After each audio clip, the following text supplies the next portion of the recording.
कहता है ना या अल्लाह गलती हो गई माफ कर दे, फरमाया मेरा मालिक उसे फौरन ही माफ फरमा देता है। तू आ तो सही, तू आता ही नहीं। सुने बड़ी प्यारी हदीस, बड़ी खूबसूरत हदीस, कंजुल माल में दीगर कुतुब हदीस में है। हजरत अबू हुरैरा रदी अल्लाह तआला अन्हु फरमाते एक बाबा जी नबी पाक की बारगाह में आए और जब वो वापस जाने लगे तो मैंने उम्र पूछी तो उम्र थी 96 साल। कहते हैं बुजुर्ग जब आए ना तो ये भवें जो है ना उनकी सफेद होके तो यूं आंखों पे आ गई। बड़ी छड़ी बाबा जी ने पकड़ी हुई और दोनों हाथ पकड़ के ना छड़ी के ऊपर झुके हुए हैं एक जानिब, कुर्बान जाऊं। कहते हैं जब वो बुजुर्ग मस्जिद में दाखिल हुए तो मेरे रसूल ने खड़े होकर इस्तकबाल फरमाया, खड़े हो, और नबी करीम सल्लल्लाहु अलैहि वसल्लम ने आगे बढ़ के बाबा जी को बाजू से पकड़ा और बिठाया। हुजूर बैठ गए। कहा बुजुर्गों कैसे आए हो? तो कहते हैं वो बाबा जी बात करते तो आंख खोल के पहले हुजूर का चेहरा देखते, फिर वो बात करते तो उनके लबो लहजे के अंदर बड़ी परेशानी, बड़ी तकलीफ, बड़ी मायूसी। अर्ज करने लगे या रसूल अल्लाह, हुजूर जिंदगी सारी गुनाहों में बीत गई है, हुजूर गलतियां ही गलतियां, याद माजी अजाब है, यार अब छीन ले मुझसे हाफजा मेरा। अल्लाह के रसूल बड़ी लंबी फहरिस्त है, पाप ही पाप है, काले स्याह दफ्तर है। या रसूल अल्लाह सल्लल्लाहु अलैहि वसल्लम जब पलट के देखता हूं हुजूर मुझे नेकी दिखाई नहीं देती। हुजूर इस उम्र में आपका एक सहाबी मिला है, उसने बात समझाई है तो थोड़ा ख्याल आया है, लेकिन या रसूल अल्लाह सल्लल्लाहु अलैहि वसल्लम अब मेरा वजूद बेकार हो गया है, हुजूर बूढ़ा हो गया। 3 बातें कही बुजुर्गों ने और निराली कही।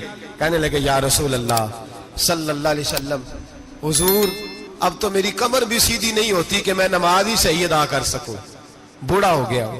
या रसूल अल्लाह सल्लल्लाहु अलैहि वसल्लम अब मेरे अंदर ताकत नहीं कि मैं मेहनत मजदूरी करके सदके और खैरात दे सकूं। या रसूल अल्लाह सल्लल्लाहु अलैहि वसल्लम अब मैं तलवार लेके जिहाद भी नहीं कर सकता। हुजूर ना मैं लंबी नमाजें पढ़ सकता हूं, आका ना मैं सदकातो खैरात दे सकता हूं, महबूबा ना मैं दीन के लिए कोई जिहाद कर सकता हूं। बेकार वजूद है, बेकार बेकार वजूद को तो घर वाले बर्दाश्त नहीं करते, बच्चे दुआ करते हैं या अल्लाह अब्बा जी को पर्दा दे दे, अम्मा को पर्दा दे दे, बेकार हो गया हूं और आज आया हूं तो मुझ बेकार को मेरा रब कबूल कर लेगा। आज कलमा पढ़ूं तो बेकार हूं, किसी काम का नहीं, ना नमाज ना सदकात ना जिहाद, कबूल कर लेगा। हजरत अबू हुरैरा फरमाते हैं जैसे बरसात में बारिश की झड़ी लगती है, यूं मुस्तफा की आंखों से झड़ी लग गई। हुजूर खुल के रोए, खुल के।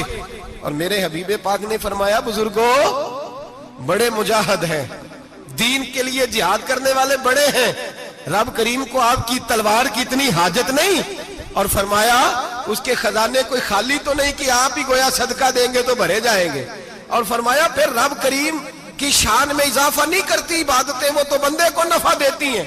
मैं बुजुर्गो ना आप जिहाद करें ना आप सदकात दे, ला लंबी नमाजें पढ़े, आप सिदक दिल से आ जाए, अल्लाह के रसूल का वादा है रब आपको बगैर हिसाब किताब जन्नत अता फरमा देगा। आना तो शर्त है कि नहीं, आए तो सही ना पहुंचे तो सही, आ जाए उसको नहीं आदत सदकातो खैरात की, जिहाद की, तबलीग, आए तो सही ना। तू आ ही नहीं रहा, तू घर में बैठा हुआ है, तू सोया हुआ है, तू दुकानदारी कर रहा है, तू पैसे गिन रहा है, तू आया ही नहीं, आ तो सही। बल्कि मेरे नबी पाक फरमाते हैं जब अल्लाह पाक का भागा हुआ गुलाम आता फिर तो अल्लाह ज्यादा राजी होता है, फिर तो अल्लाह ज्यादा राजी होता है, ज्यादा राजी होता है। तू आ तो सही, पहुंच तो सही।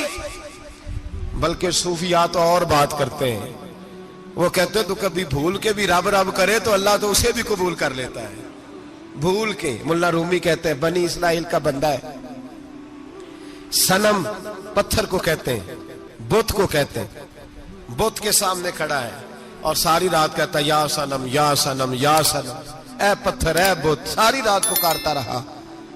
रात गहरी हो गई, नींद का गलबा थक गया, सोने के करीब आया तो गलती से मुंह से निकल गया या समद, या सनम की जगह निकल गया। रब करीम ने फरमाया जिब्रील दौड़ के जा, जो मांगता है इसे दे दे। हजरत जिब्रील अर्ज करते हैं मौला भूल के तेरा नाम ले रहा है, भूल के ले रहा है। तो रब करीम ने फरमाया चल नाम तो मेरा ही ले रहा है ना, मेरा ले रहा है ना, या अल्लाह वो, अल्लाह करीम ने फरमाया झूठे के सामने सारी रात का खड़ा है, सारी रात का पुकार रहा है, उसे कुछ नहीं मिला तो सच्चे का नाम लिया है। अगर मैं भी कुछ ना दूं और बुत में और मुझ में फर्क क्या रह जाएगा? जा जो मांगता है झोली भर के दे, नाम तो लिया है ना। ओ भाई तू बहाना तो बनाना, ओ आ तो सही ना, तू यहां आ जा, पहुंच जा, आ जा, बस बैठ जा, उसकी बारगाह नाज में हाजिर तो हो ना। तुझे फुर्सत ही नहीं, तू यारों के लिए टाइम निकालता है, बाजारों के लिए टाइम निकालता है, गलियों के लिए टाइम निकालता है, चौकों चौराहों के लिए टाइम निकालता है, हफ्ते में एक दिन होटलिंग के लिए भी जाता है, लेकिन कभी छुप के दो नफलों की तुझे तौफीक नहीं होती। और मैं कई दफा कह चुका हूं, जिस बंदे को बगैर इबादत के रिज़्क ज्यादा मिलने लग जाए उस पर आजमाइश होती है रब करीम की। अल्लाह फरमाता है इसको पैसे दो, इसे आने ना देना, इसको को चल पैसे दौड़ जा।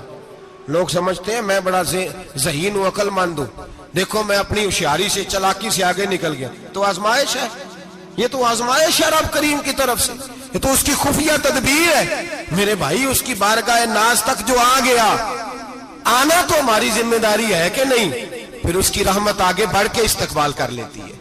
और खुदा की रहमत कितनी ज्यादा है। मेरे हबीब करीम सैयद आलम सल्लल्लाहु अलैहि वसल्लम ने फरमाया अल्लाह ने अपनी रहमत के 100 हिस्से किए।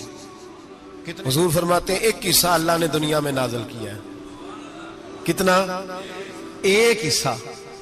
फरमाया ये जो माँ बेटे से प्यार करती है, बाप बेटे के लिए मजदूरी करता है, जो बहन भाई के लिए रोती है, ये जो बीवी शौहर के लिए दुआ मांगती है, ये जो बच्चे माँ बाप से प्यार करते हैं, फरमाया ये उस एक रहमत का नतीजा है, एक रहमत का नतीजा। तो सहाबा कहने लगे या रसूलल्लाह वो 99 किधर है? नबी पाक ने फरमाया रब करीम ने संभाली हुई है, कयामत के दिन तुम्हें अता फरमाएगा।